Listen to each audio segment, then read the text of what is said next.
નમસ્તે, હું પટેલ અરુણાબેન, આંગણવાડી કેન્દ્ર ઉપીરા 8 કોડ નંબર 145 હું કાર્યકર તરીકે ફરજ બજાવું છું. આઈસીડીએસની સ્થાપના 2 ઓક્ટોબર 1975માં શરૂ થઈ. એમાં સૌપ્રથમ 6 સેવાઓ શરૂ કરવામાં આવી. પહેલી સેવા પૂરક આહાર, બીજી સેવા પૂર્વ પ્રાથમિક શિક્ષણ, ત્રીજી સેવા રસીકરણ, ચોથી સેવા આરોગ્ય તપાસ, પાંચમી સેવા સંદર્ભ સેવા, છઠ્ઠી સેવા આરોગ્ય પોષણ અને શિક્ષણ.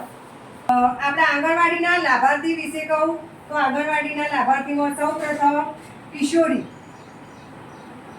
બીજા નંબરમાં સગર્ભા માતા, ત્રીજા નંબરમાં 0 થી 6 માસ ફક્ત સ્તનપાન, 6 મહિના પછી સ્તનપાનની સાથે સાથે ઉપરી આહાર શરૂ કરવાનો અને છેલ્લે 3 થી 6 વર્ષના બાળકને આંગણવાડીમાં પૂર્વ પ્રાથમિક શિક્ષણ આપવું અને અવનવી પ્રવૃત્તિ કરાવી અને સાથે સાથે પૂરક આહાર પણ આપવું, જેથી બાળકનો યોગ્ય વિકાસ થાય.